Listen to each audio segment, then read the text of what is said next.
اصطلاح شرع میں فسق کے معنی کبیرہ گناہ کرنے کے، اور فسق کے 3 درجے آپ کو بتا دیے گئے، جس میں ایک درجہ وہ ہے کہ جن امور پر ایمان لانا واجب ہو ان کا انکار اور کفر کرے، اور یہ گناہوں میں سب سے بدترین گناہ آپ کو بتایا ہے کفر کرنا۔ قرآن مجید میں فسق سے اکثر یہی معنی مراد ہے، مظہری میں ہے۔ دوسرا درجہ یہ ہے کہ کبائر میں منہمک یعنی ڈوبا ہوا نہ ہو، مشغول نہ ہو،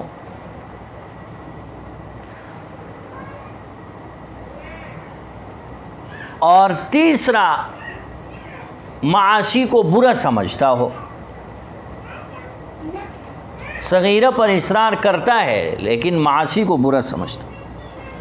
تو مولانا یہ 3 درجے ہو گئے فسق کے، وما يضل به الا الفاسقین، اور اللہ تعالیٰ گمراہ نہیں کرتا ہے ایسی مثال کے ذریعے سے مگر بدکار لوگوں کو۔ الذین، یہ فاسق کون ہے؟ الذین، وہ لوگ ہیں، ینقضون، جو توڑتے ہیں، عہد اللہ، اللہ تعالیٰ کے عہد کو۔ اللہ کے عہد سے یا تو وہ عہد مراد ہے جو اہل کتاب سے توریت میں لیا گیا تھا کہ حضرت محمد صلی اللہ علیہ وسلم پر ایمان لائے، اور جو نعت اس میں مذکور ہے اسے ظاہر کرے، چھپائے نہ۔ یا اس سے مراد عہد الست ہے جو تمام بنی آدم سے لیا گیا تھا۔ اللہ کے عہد کو توڑتے ہیں، من بعد میثاقہ، پکا ہونے کے بعد، مضبوط ہونے کے بعد۔ میثاق یا تو مصدر بمعنی وثوق کے ہے، اور یا میثاق سے وہ آیات و کتب مراد ہے جن سے اس عہد کو تقویت دے کر یاد دلایا گیا ہے۔ وَيَقْطَعُونَ مَا أَمَرَ اللَّهُ بِهِ أَن يُوصَلَ، اور جن کے ملائے رکھنے کا حکم دیا ہے اللہ تعالیٰ نے انہیں قطع کرتے ہیں اور انہیں توڑتے ہیں۔ وَيَقْطَعُونَ، اور جن کے ملائے رکھنے کا یعنی جن تعلقات کے ملائے رکھنے کا اللہ تعالیٰ حکم کرتا ہے وہ انہیں قطع کرتے ہیں۔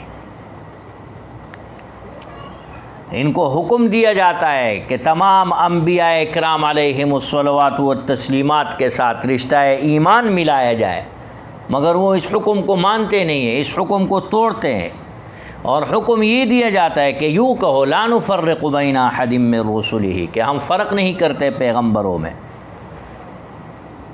وہ اس کے مقابلے میں توڑ کر کہتے نؤمن ببعض الکتاب ونکفر ببعض، ہم بعض کتاب کا حکم مانتے ہیں اور بعض کا انکار کرتے ہیں۔ وَيُفْسِدُونَ فِي الْأَرْضِ، اور ملک میں فساد پھیلاتے ہیں۔ فساد پھیلانے سے مراد قرآن پاک اور رسول اللہ صلی اللہ علیہ وسلم کے ساتھ کفر کرنا یا کھیتی و مویشی تباہ کرنا ہے۔ اولئک هم الخاسرون، یہی لوگ نقصان اٹھانے والے ہیں۔ نقصان اور خسارے میں یہ لوگ اس لیے پڑیں کہ انہوں نے صلاح و رشد و ہدایت کے بدلے گمراہی اور فساد کو مول لیا۔ کیف تکفرون باللہ وکنتم امواتا فاحیاکم ثم یمیتکم ثم یحییکم ثم الیہ ترجعون۔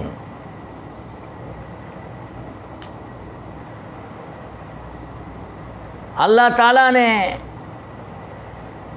اس آیت کے اندر کفار سے خطاب کیا ہے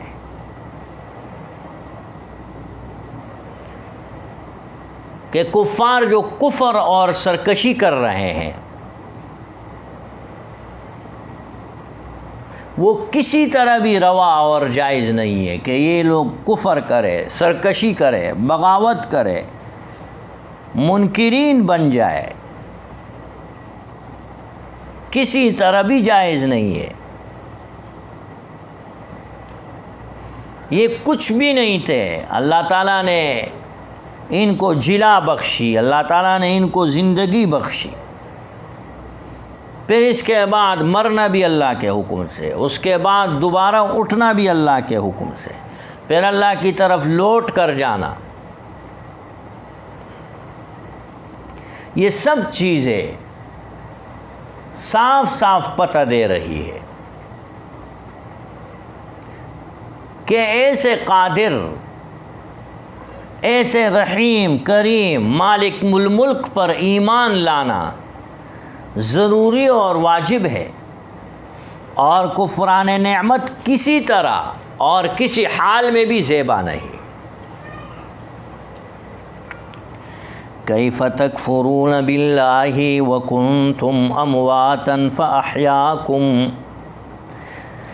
کیسے تم انکار کرتے ہو اللہ کا، وکنتم امواتا فاحیاکم، حالانکہ تم بے جان تھے، فاحیاکم، پھر اس نے تم میں جان ڈالی، ثم یمیتکم، پھر وہی تمہیں مارتا ہے، ثم یحییکم، پھر وہی تمہیں قیامت میں دوبارہ زندہ کرے گا، ثم الیہ ترجعون، اور پھر اسی کی طرف لوٹائے جاؤ گے. یعنی باوجود اس کے کہ اللہ تعالیٰ کے وجود پر بے انتہا دلائل ہے، پھر کیوں کر تم انکار کرتے ہو اللہ تعالیٰ کا؟ اللہ کا انکار نہیں کرو. تم انکار کر کے اپنا نقصان کر رہے ہو. قادر مطلق، مالک الملک، رحیم اور کریم ذات اللہ تعالیٰ کی ہے، جس نے تمہیں زندگی بخشی، پھر تمہیں مارے گا، پھر دوبارہ اٹھائے گا، پھر تم اسی اللہ کی طرف لوٹائے جاؤ گے. تمام کی تمام نعمتیں بخشنے والا اللہ ہے تمہیں، پھر تمہیں اس کے انکار کے بجائے اس پر ایمان لانا ضروری اور واجب ہے. والذی خلق لکم، اللہ وہی ہے جس نے بنایا تمہارے لیے، ما وہ، فی الارض، جو زمین میں ہے، جمیعاً، سب کا سب، جتنی چیزیں بھی زمین میں ہے اللہ تعالیٰ نے تمہارے لیے بنائی ہے. جو کچھ بھی زمین میں ہے وہ دنیا اور آخرت میں تمہارے نفع اور فائدہ مند ہونے کے لیے پیدا کیے گئے ہیں. اس لیے فرمایا الدنیا خلقت وانتم خلقتم للآخرہ، دنیا کو تمہارے لیے پیدا کیا گیا ہے اور تمہیں آخرت کے لیے پیدا کیا گیا ہے. ثم استوى الى السماء، پھر اللہ متوجہ ہوا آسمان بنانے کی طرف، فسواہن سبع سماوات، تو 7 آسمان ہموار بنا دیے. کہتے ہیں کہ زمین کو اتوار اور پیر 2 دن میں بنایا ہے، منگل اور بدھ کو زمین میں رہنے والوں کی خوراک مقرر کی، اور پنجشنبہ اور جمعہ ان 2 دنوں کے اندر 7 آسمان اللہ تعالیٰ نے بنائے. سورہ حامیم سجدہ کی آیات میں اسی طرف اشارہ کیا گیا ہے. خلق الارض فی یومین وتجعلون له اندادا وقدر فیہا اقواتہا فی 4 ایام فقضاہن 7 سماوات فی یومین. پنجشنبہ اور جمعہ 2 دن میں 7 آسمان بنائے، اور اتوار اور پیر 2 دنوں کے اندر یہ زمین بنائی، منگل اور بدھ اس کے رہنے والوں کی خوراک مقرر کر دی. فسواہن 7 سماوات، تو اللہ تعالیٰ نے 7 آسمان ہموار بنا دیے. وَهُوَ بِكُلِّ شَيْءٍ عَلِيمٌ، اور